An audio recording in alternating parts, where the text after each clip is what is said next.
Orang Tionghoa sering menyebut dirinya atau disebut Tenglang atau Tangren. Tapi bagaimana asal muasalnya? Nama Tang diperkirakan diambil dari dinasti yang berkuasa pada tahun 618 sampai 907. Salah satu dinasti yang sangat terkenal sepanjang sejarah Tiongkok. Pada zaman itu seluruh daratan Tiongkok dipersatukan. Wilayah selatan berhasil dilebur menjadi bagian yang tak terpisahkan.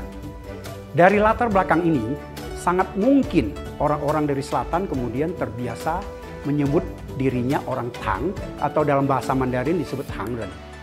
Di Indonesia, kalangan Tionghoa umum menyebut dirinya Tenglang. Karena mayoritas imigran Tionghoa ke Indonesia dan beberapa negara di Asia Tenggara merupakan orang Tiongkok dari selatan. Tenglang berasal dari bahasa Hokkien, sama dengan sebutan Tengnang dalam bahasa Teochew, Tongyin dalam bahasa Hakka. Subsuku Han lainnya yang berbeda bahasanya juga menggunakan sebutannya sendiri yang maknanya sama. Mayoritas orang Tionghoa menggunakan sebutan ini untuk menyebut diri mereka secara keseluruhan. Sebutan ini tidak hanya di Indonesia, melainkan juga di komunitas Tionghoa seluruh dunia di luar Tiongkok, terutama mereka yang berasal dari provinsi Fujian dan Guangdong. Jika Anda lihat Chinatown ada di Amerika dan Eropa, gerbangnya biasanya tertulis dengan tulisan Tangren Jie atau diindonesiakan dengan istilah pecinang. Nah, benarkah sebutan ini berasal dari kebesaran dinasti Tang? Berbagai kamus di Tiongkok dan Taiwan seperti Qihai atau Lautan Kata dan Encyclopedia Dictionary of Chinese Language menulis asal kata Tangren adalah karena pengaruh kebesaran dinasti Tang yang mendunia.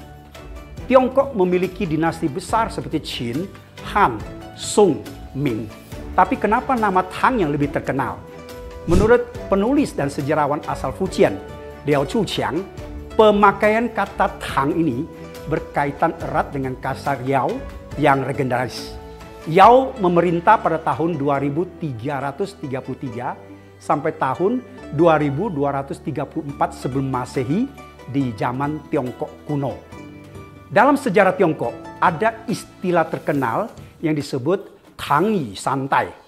Istilah atau pepatah ini merupakan ungkapan bahwa untuk pertama kalinya pada zaman Tiongkok kuno terjadi suatu masa yang makmur selama 3 generasi. Pemimpin pertama yang bijak adalah Kaisar Yao. Yao memiliki nama klan Tao Tang ya, sehingga disebut juga Kaisar Tang Yao. Selama bertata hampir 1 abad, ia membuat negara sangat sejahtera. Kaisar Tang Yao tidak menaikkan putranya sebagai pengganti, namun lebih memilih Sun atau Yu yang bukan darah dagingnya. Zaman kemakmuran Tang Yao dan Sun atau Yu amat dipuji oleh Konghucu dalam karya besarnya The Analects. Tulisan Konghucu dalam The Analects yang terkenal itu kemudian menjadi rujukan dan menyebar luas ke seluruh dunia. Bangsa Tionghoa yang kemudian merantau ke seluruh dunia menggunakan kata Tang sebagai kebanggaan dan identitas untuk menyebut diri mereka, yaitu Tangren. Artinya mereka adalah orang Tang. Dengan demikian, kata Tangren juga berarti bangsa Tionghoa secara keseluruhan. Sementara tempat kelahiran Tang Yao yang bernama Tangshan atau bahasa Kek Tongshan dianggap sebagai negeri yang sangat makmur dalam sejarah Tiongkok kuno. Karena itu, tidak heran kata Tangshan atau Tongshan itu digunakan oleh orang Tionghoa untuk menjadi eksonim untuk negeri Tiongkok, tanah leluhur mereka. Semoga bermanfaat.